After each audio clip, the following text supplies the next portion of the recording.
नमस्कार श्रोते मित्र हो. कथारस सादर करत आहे ज्येष्ठ साहित्यिक जयवंत दळवी लिखित कादंबरी वेडगळ प्रकरण 9. कामत आपटे मास्तराने हाक मारली. दिगंबर त्यांच्यासमोर जाऊन उभा राहिला. कोपऱ्यात जगदीश देसाई फुलांचा वास घेत स्वस्थ बसला होता. आपटे मास्तर वेताच्या आरामखुर्चीत नेहमीसारखे पसरले होते. पोटावर हात, डोळे गाढ झोपल्यासारखे मिटलेले. काय? दिगंबरने विचारले. या 2 दिवसात दिसली होती? कोण? तुमची मुक्ता. माझी का? आपटे मास्तर अजून तसेच पडून होते. दिगंबरने माझी का असे विचारताच ते डोळे मिटूनच ओठातल्या ओठात हसले. भेटली होती का?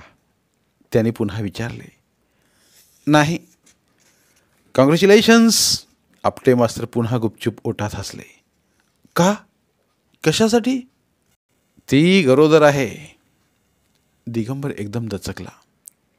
त्याने वळून बाजूला पाहिले. जगदीश देसाई त्यांच्याकडेच पाहत होता.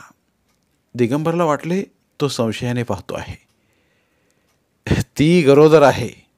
आपटे मास्तर पुन्हा तेच म्हणाले. डोळे मिटलेलेच होते. कशावरून? मी सांगतो. पैज घेता?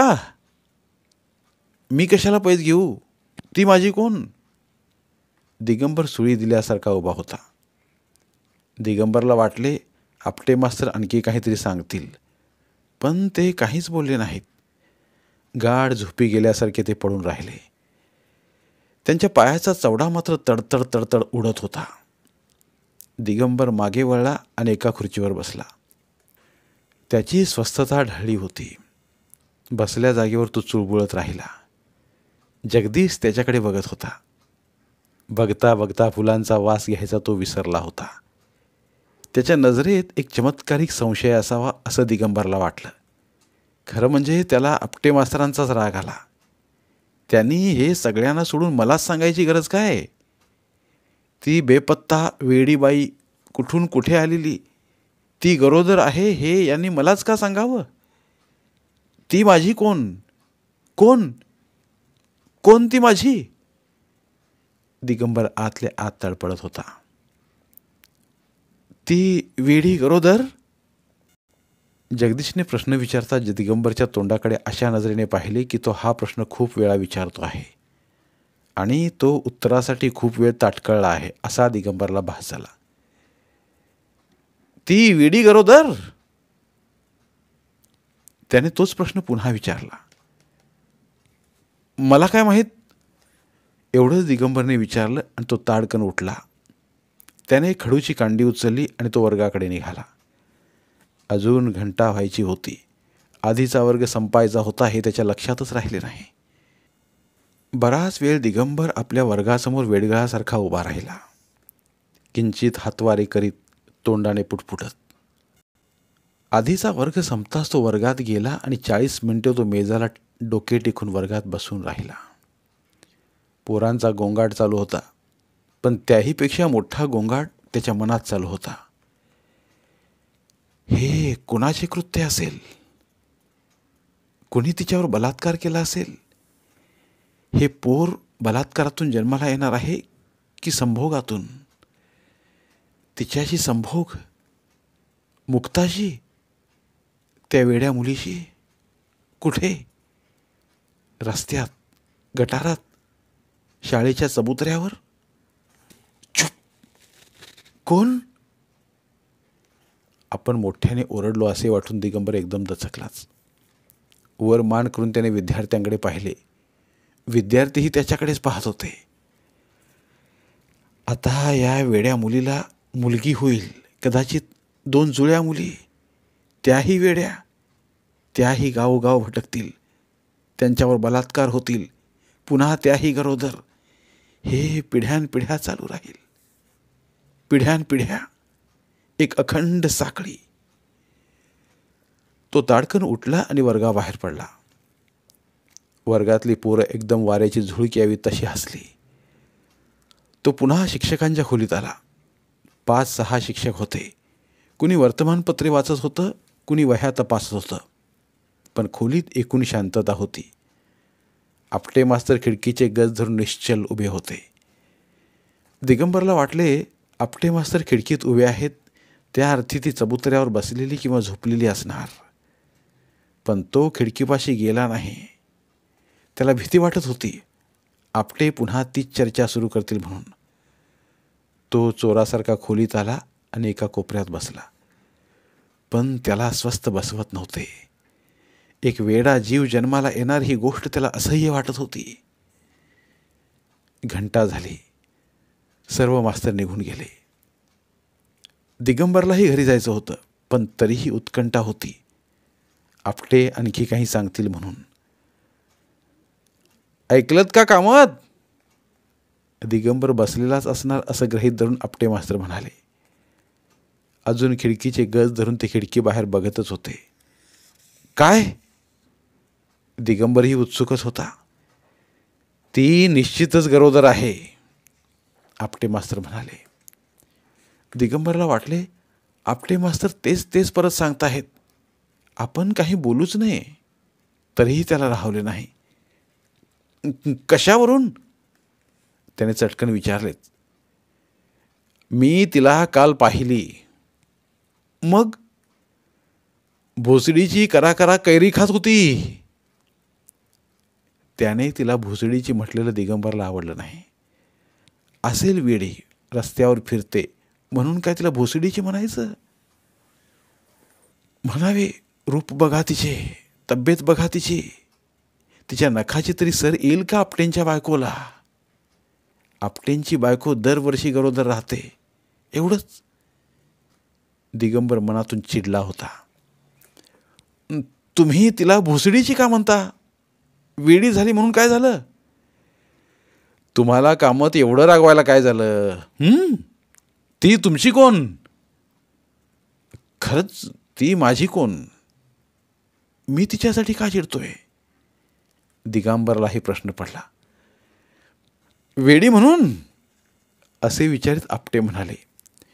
मी काही तुमच्या बहिणीबद्दल बोलत नाही आहे. हां. ते अजून खिडकीबाहेर तटस्थ नजरेने बघतच होते. दिगंबरला राग आला. त्याला वाटले उठावे आणि पायातले चप्पल काढून भोसडीच्याचे मुस्काटच फोडावे. माझ्या बहिणींना हा वेड्या म्हणतो म्हणजे काय? सुपरिटेंडेंट झाला म्हणून काय वाटेल ते ऐकून घेईन की काय? हरामखोर. त्याची कानशिलं एकदम गरम झाली. आपण मोठ्याने चिडून ओरडलोच असं त्याला वाटलं. त्याने भेदरलेल्या नजरेने इकडे तिकडे पाहिले, पण आसपास कुणीही नव्हतं. आपटेसुद्धा त्याच्याकडे बघत नव्हते. काहीतरीच काय आपटे? त्याने शांत आवाजात विचारले. एका क्षणार्धात आपला आवाज इतका शांत व्हावा याचं त्याला आश्चर्य वाटलं. काहीतरीच म्हणजे काय? करा कैऱ्या खात होती. कधी? काल. पण या दिवसात कैऱ्या कुठल्या? कुठल्या म्हणजे काय? तुमचं कामत लग्न झालेलं नाही म्हणून. का म्हणजे काय? काल मी माझ्या बायकोला आणून दिल्या कैऱ्या. त्याही? होय, इलाज नाही, आपटे मास्तर कडवटपणे म्हणाले. मुलगा होईपर्यंत. ते क्षणभर थांबले आणि परत म्हणाले.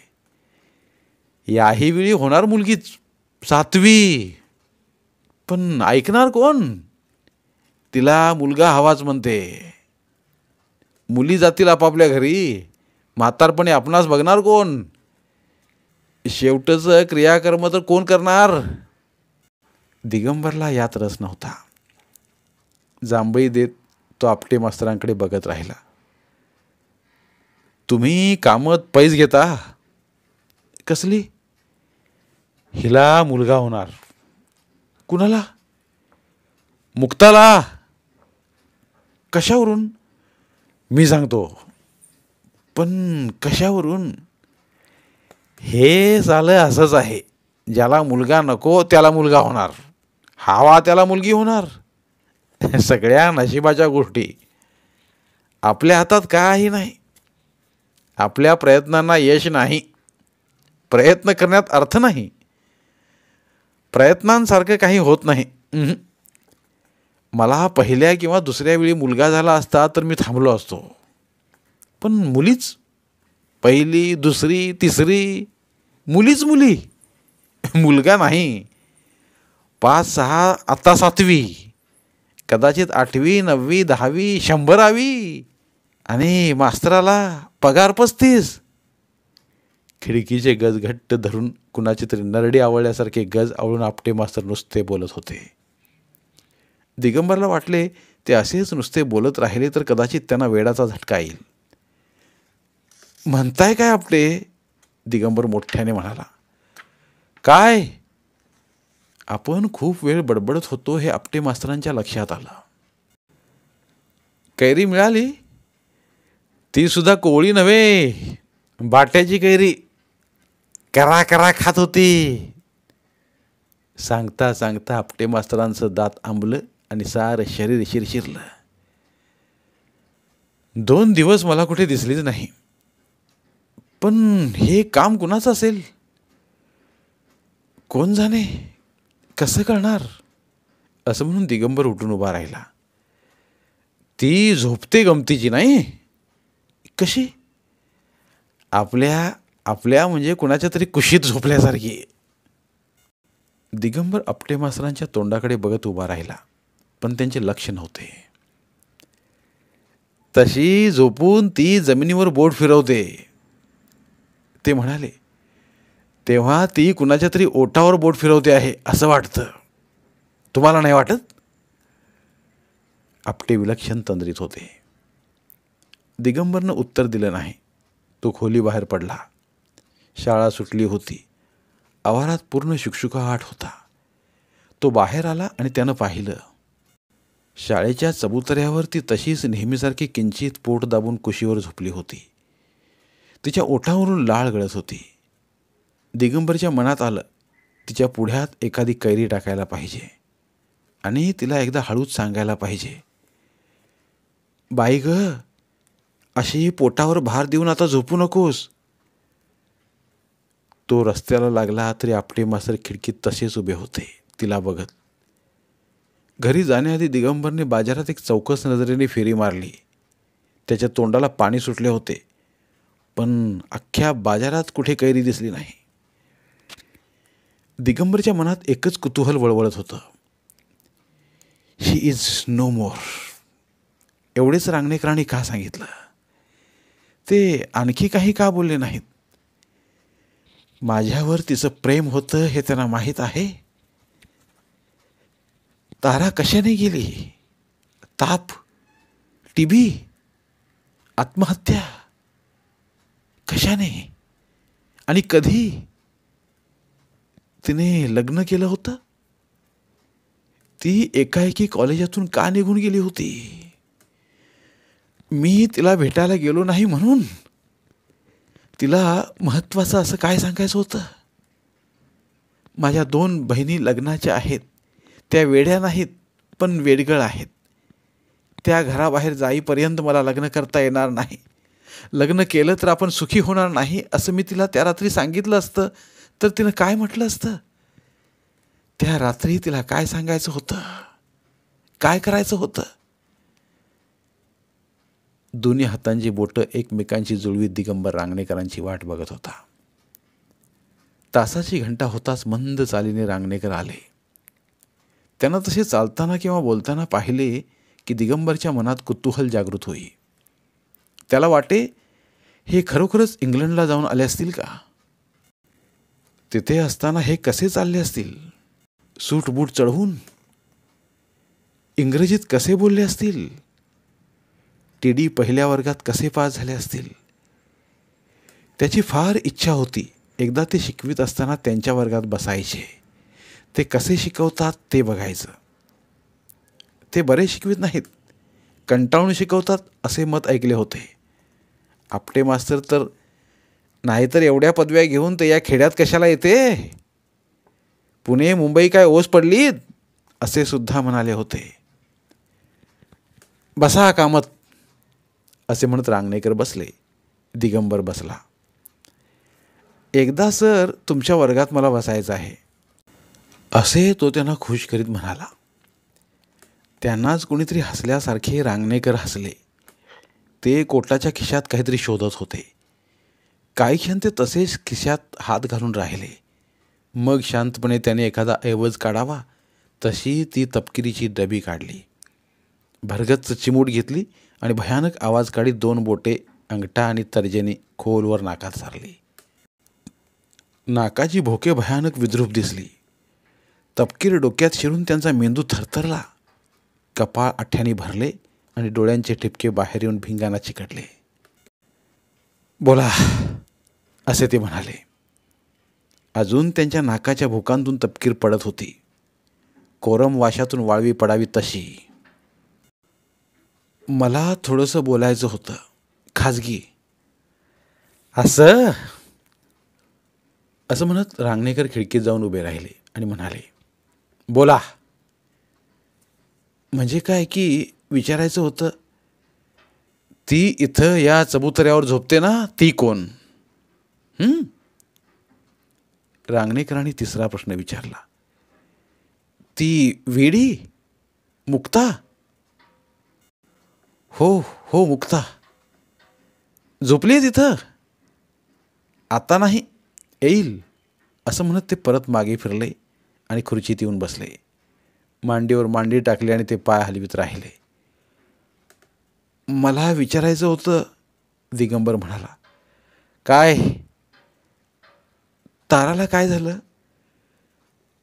कोण तारा? तारा? हो, विमलची धाकटी बहीण. काहीतरी आठवत असल्यासारखे ते बघत राहिले. ते काही आठवत होते की काही विसरत होते तेच कळत नव्हतं. तिला काय झालं? कुणाला? ताराला? ताराला काही कळलंच नाही. I don't know whether you know. Yes, I know. असं म्हणून ते स्तब्धतेने दिगंबरच्या डोळ्यात बघत राहिले. ते काही बोलतील म्हणून दिगंबरने वाट पाहिली, पण ते काही बोललेच नाहीत. लग्नाच्या दृष्टीने तिला काही विचारायचं होतं, महत्त्वाचं बोलायचं होतं. दिगंबर अडकळून थांबला. ते बघतच राहिले. ते ऐकताहेत की दुसऱ्याच कशाचा विचार करताहेत ते दिगंबरला कळेना. माझी इच्छा होती पण अडचणी होत्या. I know. तिनं मला बोलावलं होतं आपल्या खोलीवर गोकुळाष्टमीच्या रात्री. गेला होता? नाही गेलो. का? भीती वाटली. काहीतरी होऊन बसेल म्हणून. माझ्या मनात लग्नाचा विचार नव्हता. मग आमिष का दाखवू? हे सारे खोटे वाटत असल्यासारखे रांगणेकर त्याच्या तोंडाकडे बघत राहिले. दुसऱ्या दिवशी संध्याकाळी गेलो दिलगिरी व्यक्त करण्यासाठी, तर तिची खोली बंद होती.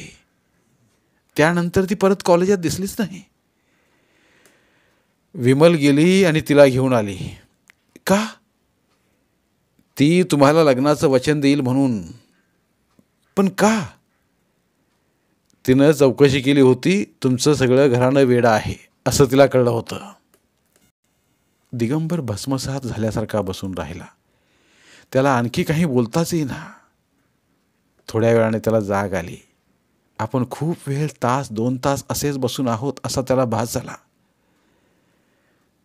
मी तसा वेडा आहे असं तुम्हाला वाटतं सर?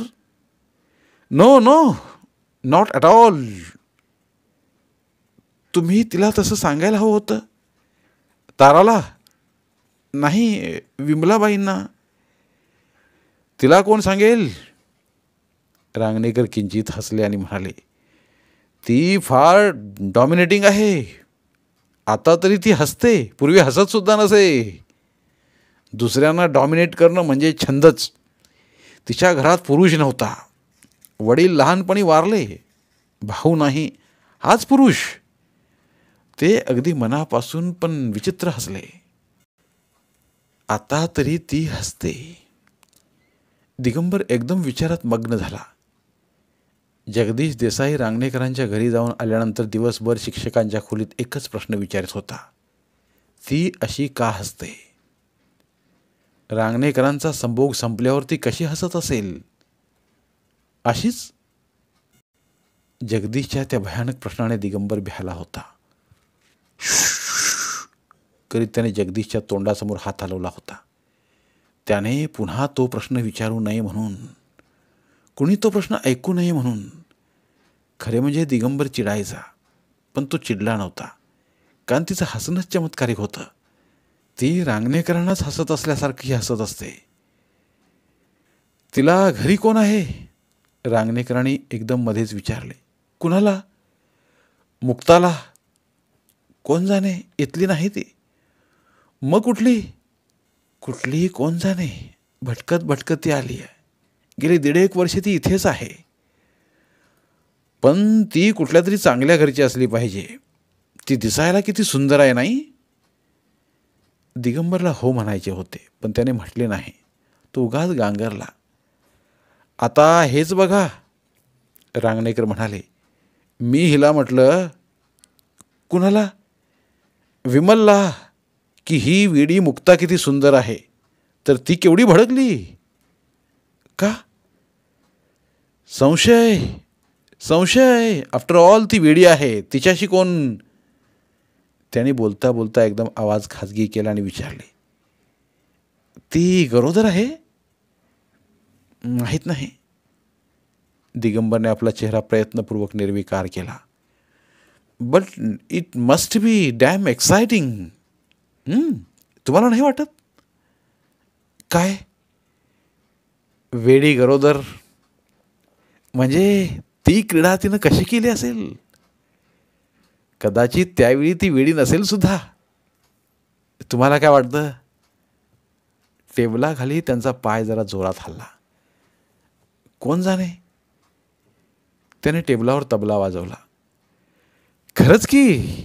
ते हसले आणि म्हणाले. तुम्ही अविवाहात आहात हे लक्षातच राहिलं नाही. तुम्हाला त्यातलं काय करणार? अजून पाय हलतच होता. ते हसले, पण विमलाबाईच हसल्या असं दिगंबरला वाटलं. मला आणखी एक विचारायचं होतं, दिगंबर म्हणाला. काय? तारा गेली कशानं? रांगणेकर थोडा वेळ नुसते बघत राहिले आणि मग त्याने विचारलं. तुमच्या कानावर काय आलंय? काही नाही. I think it was case of suicide. एका रात्री विमलशी भांडून ती झोपली, ती उठलीच नाही. पण का? तो उठून उभा राहिला. विमलच्या संशयी स्वभावाला ती कंटाळली असेल. तो काही न बोलता पटकन खोलीच्या बाहेर पडला आणि चालत सुटला. इथे तिथे न बघता तो चालत राहिला. खूप वेळाने त्याला जाग आली. त्याला वाटले आपण खूप वेळ असेच चालतो आहोत. तो एकदम थांबला, अडखळून उभा राहिला. कुठे जावे? रस्त्यावरची 2-4 माणसं त्याच्याकडे बघत होती. तो एकदम दचकला, भ्याला. पुढेच चालत राहिला. थांबलो, मागे फिरलो तर लोक हसतील अशी त्याला भीती वाटली. धन्यवाद. उर्वरित कादंबरी पुढील भागात. धन्यवाद. प्रिय श्रोते मित्र हो, आपल्यासाठी एक आवाहन. आमच्या चॅनलच्या प्लेलिस्ट विभागात तुमच्यासाठी शेकडो कादंबऱ्यांचे ऑडिओ बुक्स उपलब्ध आहेत. तिथे प्रत्येक कादंबरीचे सर्व भाग एकत्रित मिळतील. त्यामुळे सध्या सुरू असलेल्या क्रमशः कादंबरीच्या पुढील भागासाठी वाट पाहण्याची गरज नाही. तुमच्या वेळेनुसार तुम्ही संपूर्ण कादंबरी सलगपणे ऐकू शकतात आणि साहित्याचा आस्वाद घेऊ शकता. कृपया आमच्या चॅनलच्या होमपेजवर जाऊन प्लेलिस्ट चेक करा आणि तुमची आवडती कादंबरी निवडा. धन्यवाद.